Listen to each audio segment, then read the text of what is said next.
You know, Jack, reviewing video games ain't all it's cracked up to be. Stressing over every damn word you type trying to sound different than all the other hack writers in the biz, knowing full well you're part of that same godforsaken hamster wheel. Emailing publishers, begging for a review code, only to be ghosted time and time again, so you go and buy a copy of the game with your own damn dime, convincing yourself that it's better for the integrity of the review. Tcha, what a load of baloney. You then, of course, gotta play the game, fighting through bugs and glitches that devs couldn't iron out before launch, speedrunning through most of it so you can publish the review before the people's attention wanes. Then, when you finally pen those final words, polished off the edits on the video you're so proud of, and hit publish, what do you get? A pat on the back and a smooch on the cheek? Tcha, nah buddy. Instead you get smooth-brained internet commenters writing up some hot drivel before they even finish the damn video. Yeah Jack, this job ain't glamorous. But you know, I love it anyway. Talk to you soon, buddy. And give Betsy my best.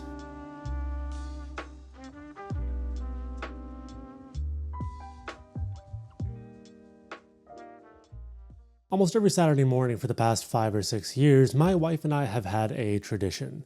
We wake up, make a hearty breakfast with way too much salt, sugar, and fat, and, being a couple of nerdy cinephiles, sit down to watch a classic movie, usually something out of the Criterion Channel. We eat while laughing at the antics of Jack Lemmon, or swoon over the endless charms of Cary Grant, or be moved by Katharine Hepburn's enigmatic on-screen presence, or get transported to a simple town in post-war Tokyo crafted by the hands of the legendary Yasujiro Ozu. One genre amongst these classics, however, would be a regular pick on our Rolodex: film noir. A genre with a storied history and an instantly identifiable aesthetic and tone. Noir goes beyond just the aesthetic, though. It's a genre whose history is significant because its movies often reflected the dreary, grounded, and anxious emotions of the post-Depression era American public. A genre that wasn't afraid to have moral ambiguity and unhappy endings. It's because of these aspects that I am so keen on the genre. I also have an affinity for Looney Tunes cartoons, having grown up with the likes of Bugs Bunny and Wile E. Coyote. So, when I saw a teaser trailer for a game in 2023 whose art style was effectively Cuphead but film noir, you can imagine my excitement. We've had film noir-inspired games in the past: Grim Fandango, The Wolf Among Us, and of course, LA Noire. However, to my knowledge, no game has ever adopted the genre while also being reminiscent of a 40s era Disney animation. I was eager to see how developers Fumi Games were going to mesh the two together, and if they would be able to pull off a proper noir story with engaging gameplay. Well, after spending 15 hours in the shoes of private detective Jack Pepper, I can tell you whether or not I think they've succeeded. Before we begin, a couple of quick disclaimers. Number 1, I bought this game with my own money and played it on PC via Steam. And 2, there's not going to be a numbered score at the end of this review. I'm moving away from numbered scores, mostly because the American education system has completely messed up how you people around the world view any numbered score, irrespective of the scale or how hard any reviewer tries to explain their grading system. So I'm simply going to tell you at the end whether or not I believe Fumi Games has successfully achieved what they set out to do, and if this game is worth your money and time. With all of that said, here's my review of Mouse PI for Hire. Mouse PI for Hire takes place in the fictional city of Mouseburg, wherein all of its residents are, you guessed it, anthropomorphic rodents. The story is set sometime around 1930, and after a war during what the game calls the Quite Big Affair, a tongue-in-cheek reference to, I'm assuming, World War I. You play as Jack Pepper, a veteran of the war and former police officer who now works as a private eye. When the game begins, a journalist named Wanda Fuller gets in touch with you about the disappearance of one Steve Bandel, a war vet turned magician whom you were once friends with. Steve's assistant, Betty, also recently died, and a former actress, Vivian McCarthy, believes some foul play was afoot despite the police saying otherwise. While investigating, Jack saves his and Steve's former commander, Cornelius Stilton, from an assassination attempt.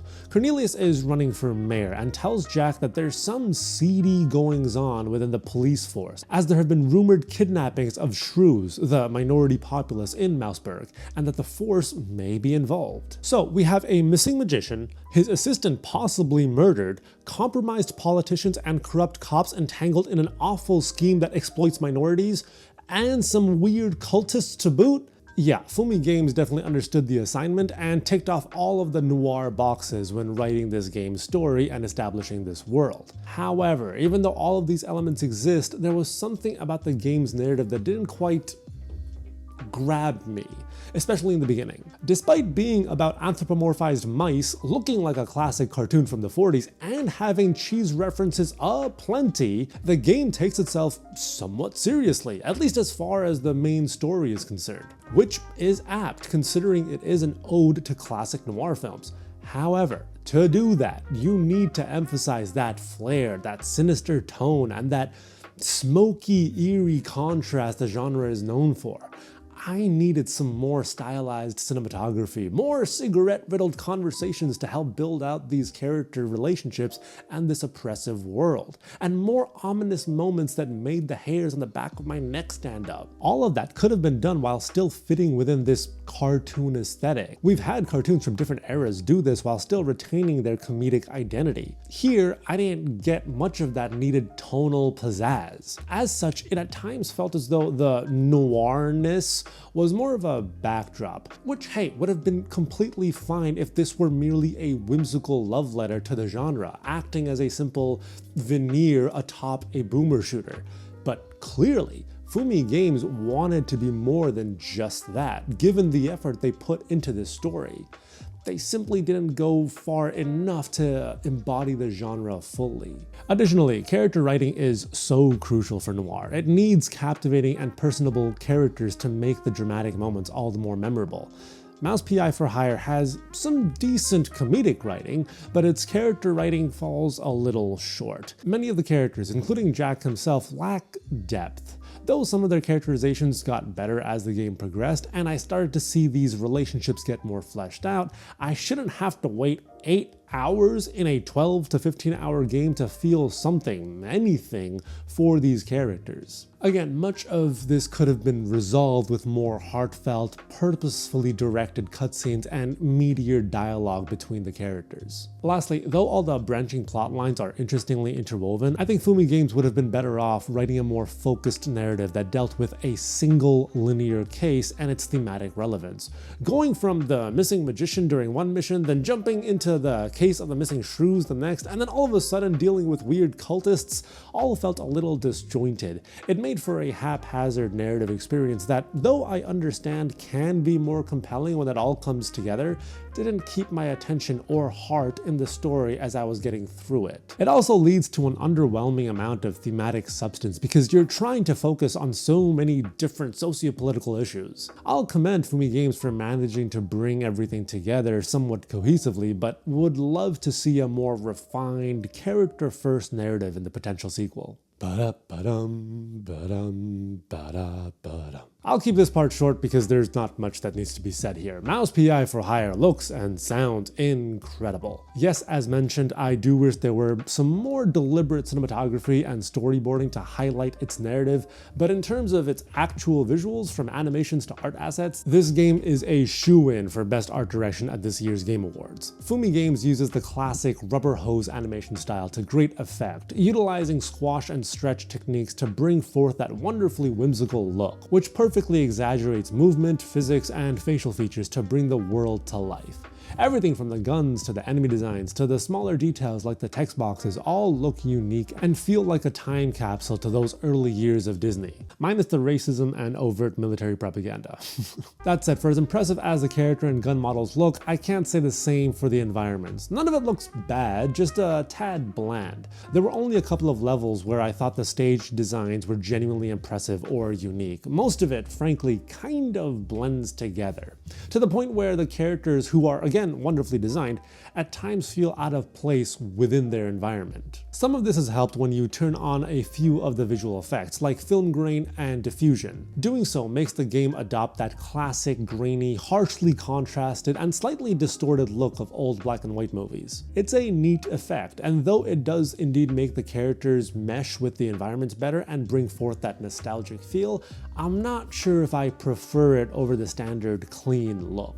On the audio side of things, there's very little to find issues with. Guns sound punchy and aptly bombastic, the sounds while kicking baddies in the schnoz or breaking barrels are satisfying, and moody jazz strings with fast horns perfectly capture the essence of noir. Though there's not one particular track that stands out, aside from that little opening scat Troy Baker does upon booting up the game. The OST acts as a great backdrop, which works in harmonious tandem with the art design to elicit all the right emotions at the right times. Speaking of Troy Baker, the man's performance as Jack Pepper is great. He goes into a deeper register to bring forth that war-hardened veteran voice, which, coupled with a slight tinge of an East Coast 1920s accent, makes for a memorable performance. All the performances, for that matter, are very good, from the stuttering Stilton to the enigmatic femme fatale Vivian McCarthy, who, by the way, was tremendously underused in the story. Every actor deserves applause for how much life they brought to their performances. Even though Mouse PI for Hire is about being a detective, there's very little detectiving when it comes to gameplay. Most of your playtime will consist of driving from mission to mission across a top-down and quite visually appealing map where you'll hop from shooting arena to shooting arena as you blast through hordes of cultists, cops, mobsters, and robots? Yeah, the story definitely gets a little nutty. So, seeing that this is a first-person boomer shooter, how does the gunplay actually feel? Pretty great, honestly.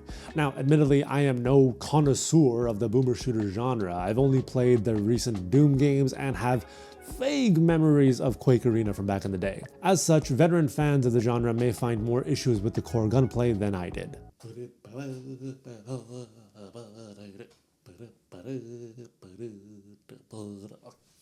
Stop fucking around, man. For me, I had a blast unloading on corrupt cops with my James gun. Get it? Instead of Tommy gun is, yeah, you get it.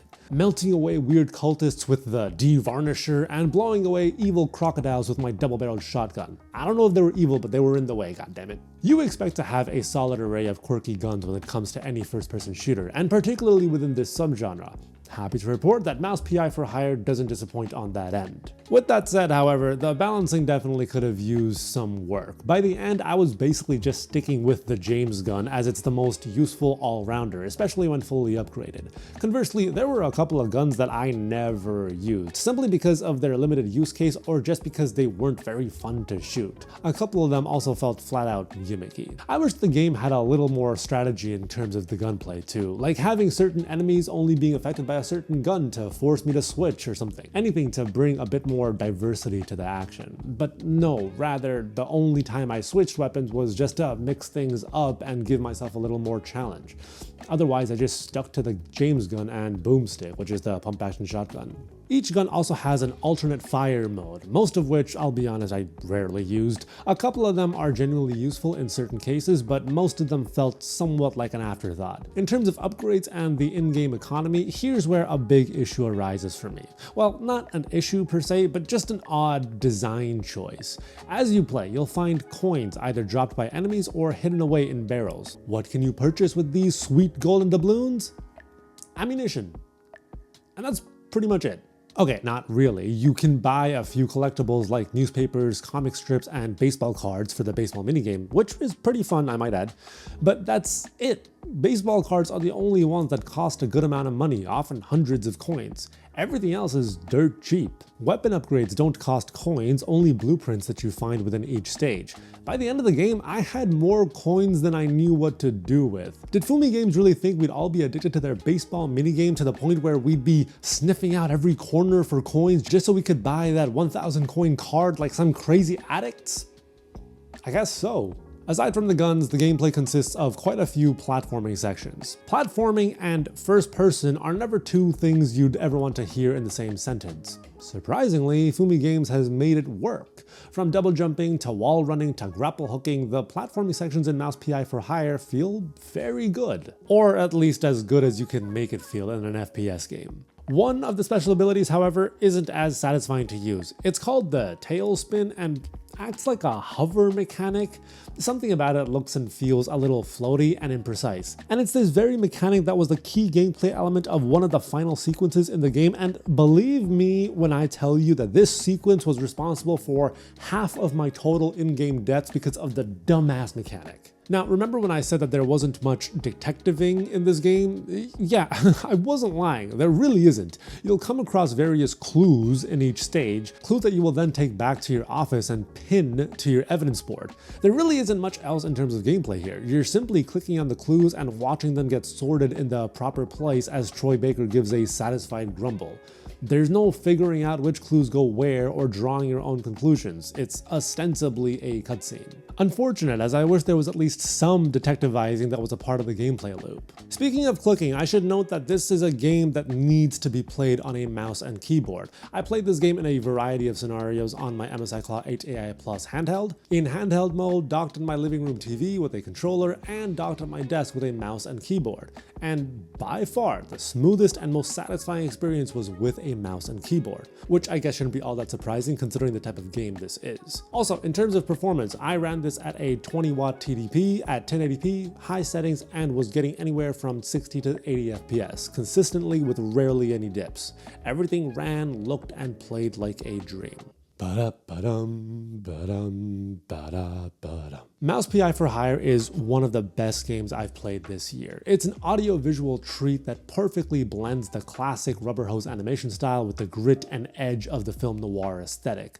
Although I wish its narrative were a more linear, focused one and utilized more classic noir sensibilities in terms of its cinematic presentation and character writing, I commend Fumi Games for the world they've crafted, even if that world does at times ring a tad hollow. Being a boomer shooter, Mouse PI for Hire is a cheese load of fun. Most of the guns are a hoot to shoot, even if a few of them are a tad imbalanced, and the platforming is surprisingly satisfying. All in all, this was a wonderful 15-hour romp in the shoes of a detective whose story is well worth your time, and one I hope gets a few more reels of tape in the future. Also, do a better job with your femme fatale character in the sequel, Fumi Games. Yo, thanks so much for watching. If you enjoyed this review, be sure to give me a like and subscribe. Comment below if you've played Mouse PI for Hire and let me know what you think about it. As always, if you are a reader, you can go check out the website at pixel-swish.com. And if you want to hear me yap about film and basketball, you can go check out the TikTok at PixelSwishOfficial. That's it for me. I'll see you next time.